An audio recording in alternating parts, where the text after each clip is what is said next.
신동아 2025년 5월 스페셜 리포트. 대한민국 이대로는 안 된다. 특별기고 105세 교수 김영석의 한국 정치 진단과 처방. 민생 휩쓴 계엄 발화자는 윤, 그렇게 만든 책임자는 이재명. 1920년대에 태어난 우리 세대는 20여 년을 일제감정기에 살았다. 우리 집 대문을 열고 들어서면 집주인은 일본인이고 우리는 옆의 오막살이에서 노예 생활을 하는 실정이었다. 철들면서부터 내 나라에 살아야 한다는 절박감을 느꼈다. 1945년 광복을 맞이했다.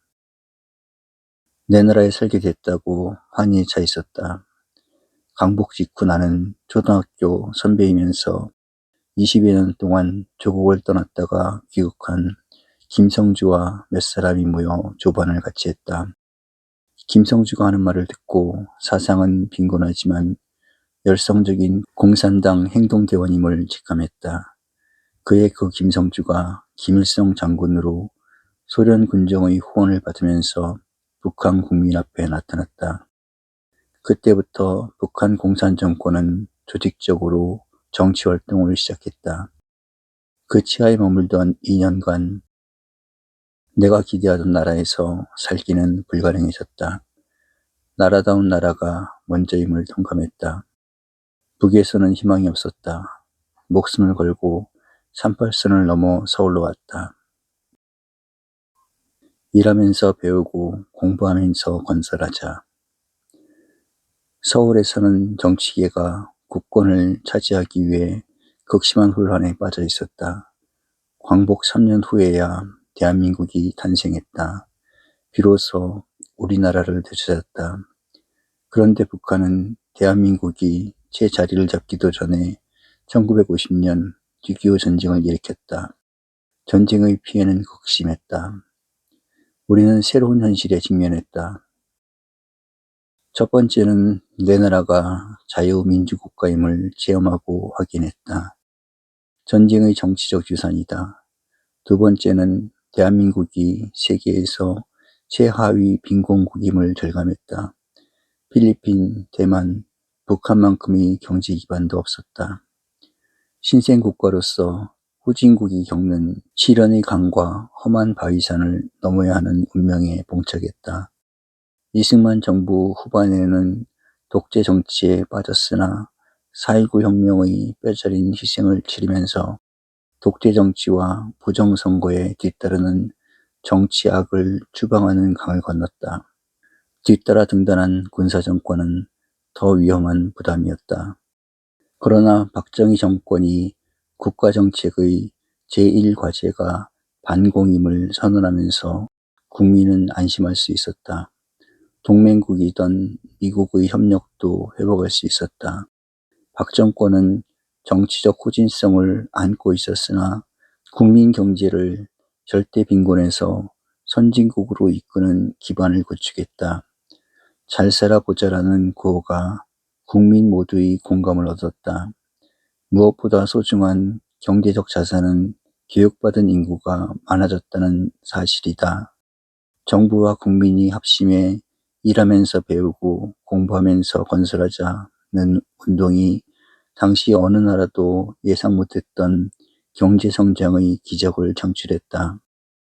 한강의 기적은 세계적 관심을 끌었다. 동시에 자유, 민주와 맥을 같지 않은 자유로운 시장경제의 흐름을 수용해 발전시켰다. 국내에서는 생산을, 국제적으로는 무역과 수출, 두 날개로 성장했다. 그 과정을 통해 우리는 나라다운 나라에 진입할 수 있었고 세계가 부러워할 정도의 국격과 위상을 성취할 수 있었다. 모든 주변국이 권력 정치의 늪을 벗어나지 못했으나 우리는 권력 국가에서 법치 국가로 이행하는 위협을 이루었다. 민주주의와 경제 자립의 선진국 대열에 동참하게 됐다. 노태우 정부를 거쳐 김영삼 정부가 문민정부를 선포할 즈음부터는 대한민국이 세계적 중견 국가의 책임과 권리도 인정받게 됐다. 그러나 우리에게는 넘어야 할 더 높은 산이 기다리고 있었다. 남북 통일의 역사적 과업이다. 누군가는 언젠가 책임져야 할 민족적 의무다. 김영삼 정부의 뒤를 이어 김대중 정부가 문을 열었다. 북한과 대화를 마치고 돌아오면서 김대중 전 대통령은 15년쯤 후에 경제적 격차가 해소되면 통일도 가능할 것이라고 진단했다. 그 뜻이 받아들여지면서 남북 교류와 경제적 원조가 활발해졌다. 그러나 DJ는 더 중요한 사태를 보지 못했다. 북은 이미 정치적으로 동질 사회를 거부하고 있었다. 하나의 강물 속에서 손잡을 수는 있어도 이념과 목표가 상반된 현실이 두 강을 만들고 있었다. 대한민국의 선의와 협력을 용납할 수 없는 다른 목적을 위해 이용했다. 원자 핵무기 개발이 그 하나였다. 지금 우리는 좌와 우로 진보와 보수로 발전하면서 한 국가 안에 공존할 수 있다고 인정하는 선진국이 됐다. 그러나 북한과 친북 좌파는 좌우 중에서 하나만이 존재할 수 있다는 냉전 시대의 사고를 극복하지 못했다. 심지어 북한은 무력으로 대한민국을 점령하면 그 경제적 부는 자신들이 것이 된다는 생각을 갖고 있다. DJ의 뒤를 계승하는 대통령들은 DJ보다 북한을 알지 못하면서 자신들의 집권 기간에 통일의 길이 열릴 것이라고 착각했다. 긴 안목에서 본다면 좌파 정권이 통일의 길을 더 어렵게 하는 결과가 됐다. 김대중 정부의 뒤를 계승한 노무현 정부는 국민이 정체를 파악할 수 없을 정도의 정치, 사회적 혼란을 자초했다. 불안을 느낀 일부 국민이 이민이라도 가야겠다고 우려할 정도로 정치적 가치와 방향을 상실했다. 북한은 그 혼란한 시기를 공산주의 침투의 기회로 삼았다. 대한민국 교육계와 청소년 중심의 친북 좌파 세력을 확대했다. 대학 중심의 운동권 정치활동을 증대시켰다. 박근혜 정권이 탄핵되고 퇴진한 후 등장한 문재인 정부는 법조계 출신과 운동권 세력에 민주당 정부의 책임을 맡겼다. 법조계 출신 관료는 국제 감각이 부족하고 운동권 출신은 지식과 식견을 갖추지 못한 계층에 속한다. 민주당 출신 문재인 전 대통령은 두 개의 정치 이념을 안고 출발했다. 국내에서는 자유민주주의를 지향하는 자세였고 정치 방향과 국제 무대에서는 북한 정권을 지지, 옹호하는 방향을 택했다. 북한 정권과 정치적 공동가치가 인정되면 통일의 문이 열릴 것이라고 착각했다. 문 전 대통령이 방북한 당시 김정은이 대한민국을 방문하면 제주도까지 보여줄 수 있을 것이라는 소식까지 전해졌다. 문 전 대통령이 김정은을 신뢰하는 것만큼 김정은도 문 전 대통령과 같은 정치 노선을 걸을 것으로 오판했던 것이다. 통일은 남북 간의 국민적 동질성 있는 통합이어야 한다. 두 정권의 통합이 아니다. 문 전 대통령은 크게 두 가지 실책을 남겼다. 법치국가의 기본은 정의의 정신에 있다. 문 정부는 정치 권력을 갖고 경제적 평등을 이루는 게 정의라고 믿었다. 운동권의 정의관이다. 자유진영의 정의란 무엇인가? 어떻게 하면 더 많은 국민이 자유를 누리며 인간다운 삶을 향유할 수 있을까를 추구하고 실천하는 것이다. 이 점이 권력국가와 법치국가의 기본적 차이다. 좌파적 정의관, 권력국가로의 퇴락 의미. 좌파적 정의관은 권력국가로 퇴락함을 의미한다. 더 중요한 과제는 자유민주 정치는 국민으로부터 국민에 의한, 국민을 위한 신념을 갖는다. 그러나 좌파 정권은 모든 권력과 그 주체의 목표가 공산당에 의해 탄생했다는 데서 차이가 있다. 주어진 위험에 현실과 국민의 생존권을 맞춰가는 노선이다. 자유와 민주주의 임무는 주어진 현실을 통해 최대 다수의 최대 행복을 찾아 인간적 삶을 추구해 가는 것이다. 이런 정신과 정치 간의 차이로 문정권의 이중성을 만들었고 그 결과는 경제적 퇴락과 국민의 분열을 극대화했다. 취임 선언에서는 국민통합을 선언했다. 그러나 실제로는 적폐청산을 끝까지 추진하면서 국민 분열을 오늘의 단계로까지 유발했다. 노조와 기업 간의 부조리를 만들었고 정부와 기업인 간의 괴리와 투쟁을 정당화했다. 전 세계가 북한 동포의 자유와 인간다운 삶을 위해 북한 정권을 규탄해왔다. 인류애와 휴머니즘의 정신을 정치 권력이 무산시켰기 때문이다. 우리도 4.19 혁명의 비극적 실책 때문에 이승만의 자유당 정책을 규탄해왔다. 지금도 광주 5.18 민주화 운동의 슬픈 역사적 사태에 의본을 금치 못한다. 그런데 문재인 정부는 김정은 정권의 정치적 환심을 사기 위해 우리 동포의 희생을 너무 가볍게 처리해왔다.